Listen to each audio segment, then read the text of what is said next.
Game Show 2009 Game Spot Tokyo Game Show 2009. Hi, I'm the producer of Lost Planet 2, Jun Takeuchi. Personally speaking, we've gotten, the vast majority of feedback we've gotten has been really excellent, both from the users and from members of the press, and also for the demo that we have on download. We've been getting some really great numbers for it so far, so it seems like,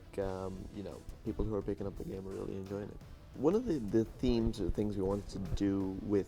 Lost Planet 2 was to really show much more of the planet of EDN3 than we were able to show in Lost Planet 1. So for that reason, we've tried to show these new environments that have appeared on the planet. And you're going to see, as you've already seen, the jungle stages, the desert stages, and there are also going to be more, even more varied environments that you're going to see in the months to come. And I think that users are going to enjoy having a sort of different environment, and certainly for us as the developers, making all those different environments has been tough, but it also helps us to have a new experience every time we're playing the game, and you're not just playing through the same stages, you're going through different environments, every time you play it. So I think that's helped us, keep a fresh perspective when we're playing the game. I think the users are going to feel that as well. Well, the most important thing I think that we did when we approached making the co-op in Lost Planet 2 was one of the things that we had learned from our experience on Resident Evil 5, and that was not to confine the player too much with rules and things that they have to do, to give the player the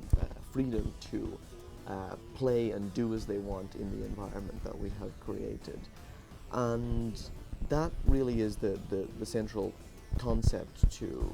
the co-op experience that we created in Lost Planet 2. We've tried not to hold the user's hand or force them down a certain path that they must do, but instead we've created the environment and put lots of stuff in there for them to enjoy, and how they enjoy it and the experience they create is up to the users and the teams that they create themselves as they're playing. So yeah, the most important thing is to give them freedom, and then to give them the things to interact with in the game world and let them go from there. Obviously it takes a lot of time and a lot of testing and a lot of repeated playthroughs to get to a stage where that is enjoyable, but certainly I think we've reached that stage, and I think users are really going to enjoy it. All of the bosses that we have in the game come from sort of two concepts that I think make up great bosses in video games, and those are the impact that the boss has when it appears and when you're fighting it. The impact comes from a number of different things. It's the gameplay, it's the actual character design of the boss itself, and particularly in Lost Planet 2, I think it's the physical size of the boss on the screen. And also in our game, I think the important thing and the other important element is how much fun is it to play with other players? How do we make it into an experience that is fun to play with as a team?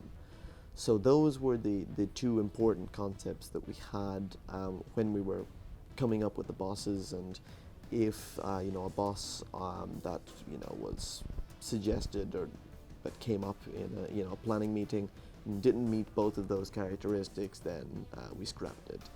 So obviously coming up with a number of bosses that meet all of those characteristics has been difficult, but I think definitely the bosses that are in the game now are going to be a lot of fun, and they're going to meet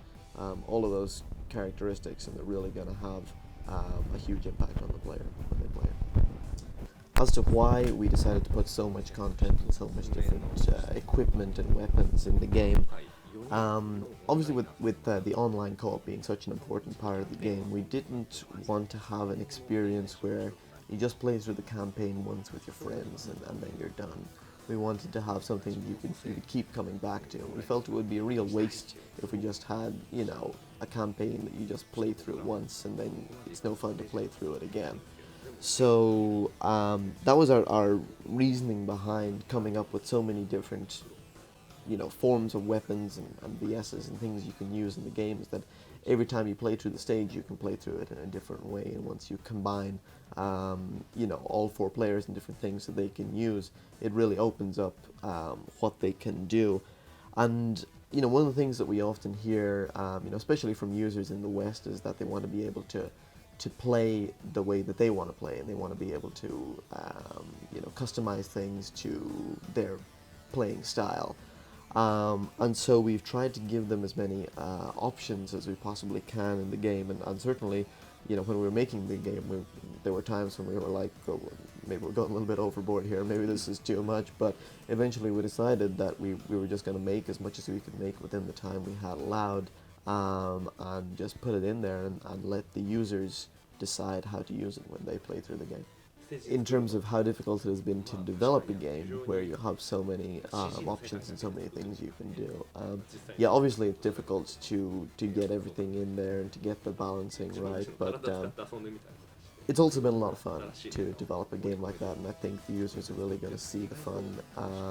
in the game when they play it for themselves. And one of the things we also did in playing the game was we and the team often go to play airsoft a lot ourselves. So we put our bodies on the line to make this game, and I think that's really going to come through to the user. The character customization system again comes from our idea to create an experience that users are going to be able to play over and over again, and it's not going to be something they're going to get bored of. We really wanted to allow the players to express their own individuality when they're playing the game, to be able to choose an outfit that they think looks cool, or on the other hand, choose an outfit that they think looks ridiculous and it's going to make everybody laugh. We want to leave that up to the player and allow them to play through the game in their own individual style. So that was basically the main reason we wanted to make the character customization such an important part of the game. As to how we arrived at the system of unlocking the different parts, that's more of a sort of I guess traditional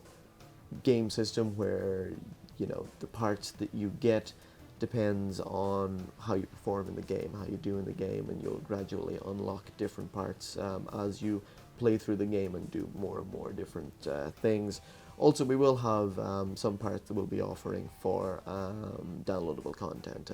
as time goes on, but I think we've put in a lot of different things for the user to achieve and different challenges for the players to undertake in order to get different parts. So I think it's definitely going to be an experience that they'll be able to play through again and again and actually get a reward for. Lost Planet 2, it is going to be out on Xbox 360 and PlayStation 3. It's going to be out for both of those platforms. As to when it's going to be out, can't exactly say the exact date at this point in time, but Lost Planet, the first game was all about, being cold, so definitely we're going to try and have it out while it's still cold. We're doing our best to have it out for then, so look forward to it, it's going to be awesome.